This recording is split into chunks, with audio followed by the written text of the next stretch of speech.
Or a big concept to a more specific audience, millennials, how to get them, how to keep them.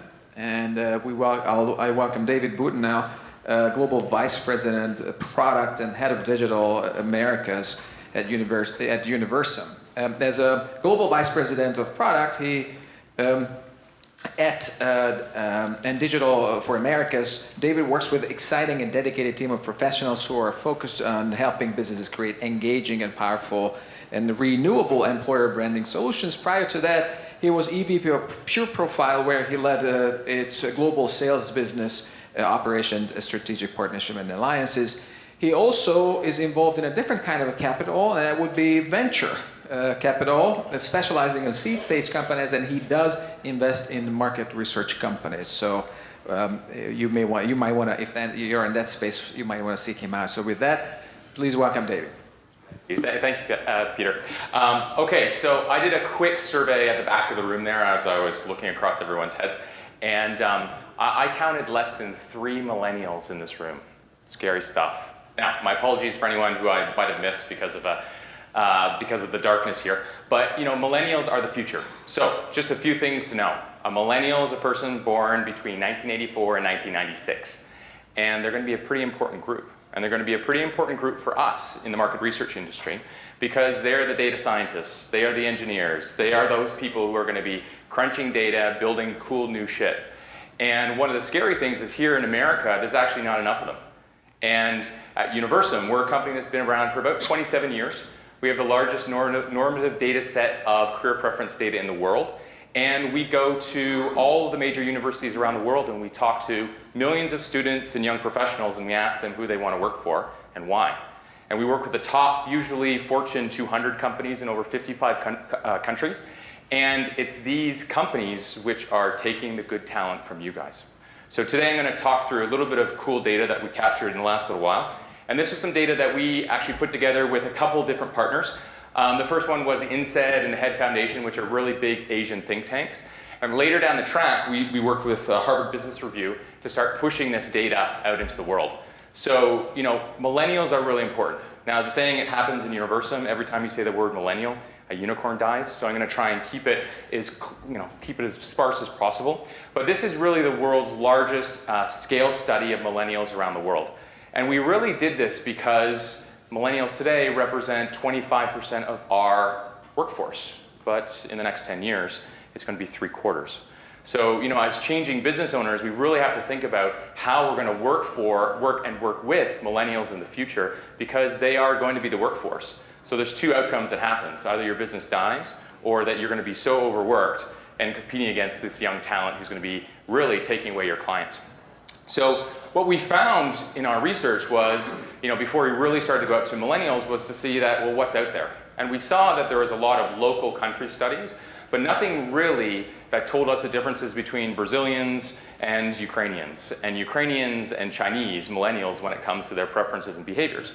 So we found that there was really no large-scale global normative study to be able to see what makes millennials tick between multiple regions. And I know this sounds like a big study, but I want you to think to how we all operate our businesses today. We really operate in cross-border sourcing.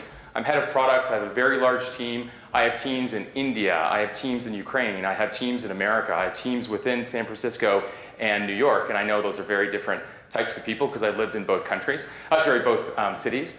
And really what it means to us is that it's actually very possible for us to have global businesses. And what I want to do is show you some data that allow you to really make good decisions on how to attract these people. So we found that there really wasn't any global study. So what we did is we went out to 16,000 of them, which is a pretty big normative set across, I think it was 25 countries.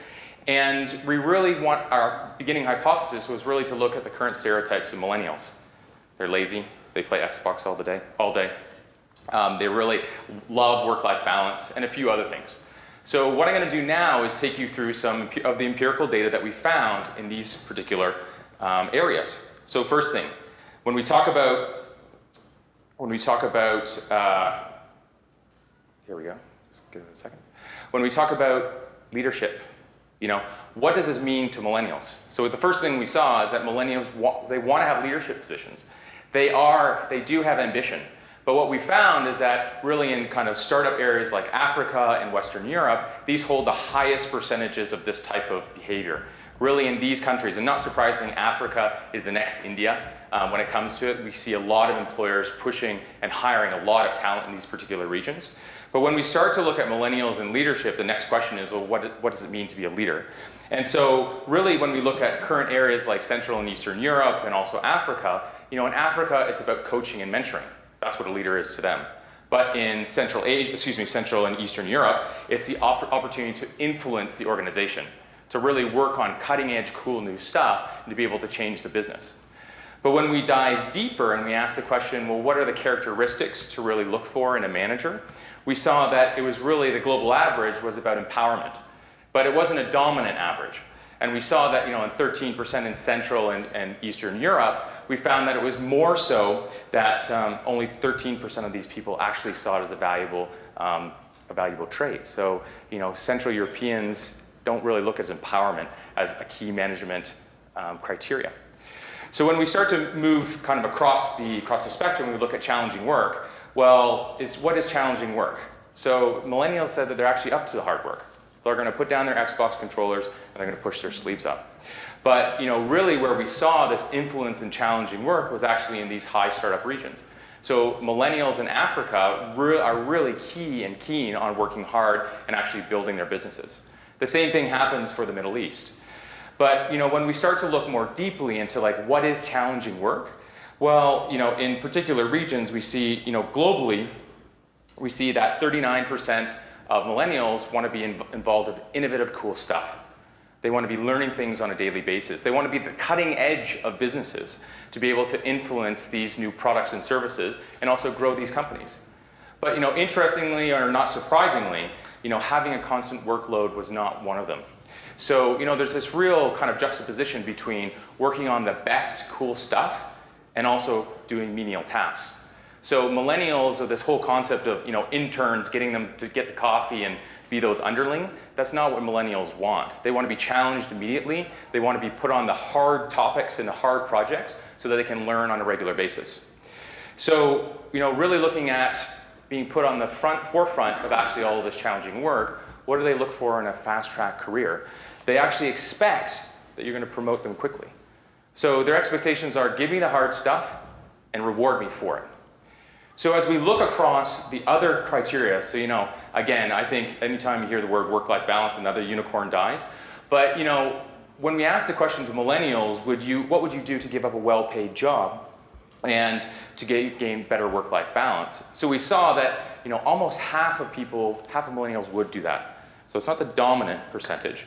But when we look at areas like South America, we look at Central Europe, they're interested in working harder than other areas, than other regions, or millennials in other regions. So, but when we went a little bit more granularly into this question is, when we ask millennials what would they do, which areas of their life would they prioritize, given the choice, is, just over half chose to spend more time with their family. But, in the Middle East, it was about learning. They value learning more so than spending time with their family. So, one of the really interesting things that we're starting to find with this data, and this goes on to the government, and we have this really interesting question that millennials favor large governments, is actually, we found that it's only in Asia that millennials really look to strong governments to help them really focus on, or their, I guess, political preferences. So, as we start to move forward, let's break some of those stereotypes. The first ones is millennials rely heavily on their friends and family to make their career decisions. Well, that's not the case, especially in Central and Eastern Europe. But in Africa, it is. So, at the end of the day, I want to leave you with 5 tips, 5 things that you can do. So we saw that there are big differences between how millennials think, act, and do in a lot of different regions around the world. So the first thing is to really embrace that, to understand that the millennials are different. So having a one-size-fits-all really is not going to work. And we see that with our global employers. For example, we work with Ernst & Young. They have over 200,000 employees, and they need to hire 60,000 people a year. So for them, understanding these generational differences is incredibly important. And by looking at a local level, you can see that it's important for Africans to be more about mentorship when it comes to leadership positions, and more so for innovative work when it comes to Central Europe. The next thing that we can do is really align your employer brand. So just so everyone knows what your employer brand is, this is what the world thinks of you as an employer. Whereas the decisions that you have in terms of growing your business is either hiring salespeople or investing in marketing. When it comes to HR, you have a choice. You can hire via recruiters, or you can invest in your employer brand. Now, aligning your employer brand to millennials is a good way to start future-proofing, your hiring opportunities for the future. We talked before that 3/4 of all your staff are going to be millennials in the next 5 to 10 years. So, as we move to the next kind of check mark in your strategy is you need to pay close attention to the qualities that you, the leaders, are putting out in the world. Leadership is a very, very important thing to millennials. So understanding what makes them tick and what makes them tick between which regions is going to be really important. You can see here that empowerment in North America is quite a strong trait, but in the Middle East it's not. So, as we move through, we can see that making purposeful hiring decisions around the qualities of millennials is actually really important. Our empirical data, we survey 1.5 million students every single year, and we've been doing this for 25 years. And when we find that employers focus on the things that millennials, Generation Ys, and Generation Zs, or Zs, sorry, wrong country, that are in, they actually return better talent ROI. So, and I think the last thing I'm going to leave you with is that, you all have an employer brand as business owners. The only question is, do you have control of it? And if you don't know what your employer brand is, go to Glassdoor and you'll see what talent thinks of you. So really, at the end of the day, thank you for your time. All the data that we went through, I just gave you a really high-level snapshot. If you'd like to look at the granular data, this is all available here for that at that link there. And really, I would encourage you to take this millennial challenge very seriously, because your businesses are going to look very, very different in the next 5 to 10 years, especially given all the technological change that we have here in the market research industry. And you need to future-proof your business, and the best way that you can do that is through good people. So thank you. Thank you so much. One question? Mic runner? And David, you'll stick around to answer the other questions? Thank you, David. Claudio Flores from Lexia, from Mexico. What do you think about millennials in base of the pyramid? Can you clarify your question? Yeah, there is a discussion about millennials. Can be a poor young man could be a millennial? In base of pyramid, like a socioeconomic level. Yeah, so the whole idea of the demographic placement of millennials, it's an interesting thing. It comes up on a fairly regular basis. I think the point is that preferences change with large demographic sets. And you need to be able to, it's just how granular you want to look at that demographic set. I mean, if you sit at 1984 versus 1980 and earlier, where a young gentleman standing up here would fit, I would argue that a lot of the preferences that exist here are prevalent in my opinions. So I think it's just about when you're making talent decisions, it's really looking at what type of talent that you're looking to hire. And what we found in our data is it's very different for engineering as it is for humanities, as it is for natural sciences. So being able to first take that position and then start to look at the demographic groups within the regions that you're looking to hire. I think looking at Mexico versus looking at India versus looking at Australia is that the demography of those countries is very different. Right? So you're going to have to adjust and I guess reweight your decision making based on those demographic movements. Yeah. So none of us now have an excuse anymore to not being able to retain any of the millennials that work for us. So with this, thank you so much, David. And then let's move on.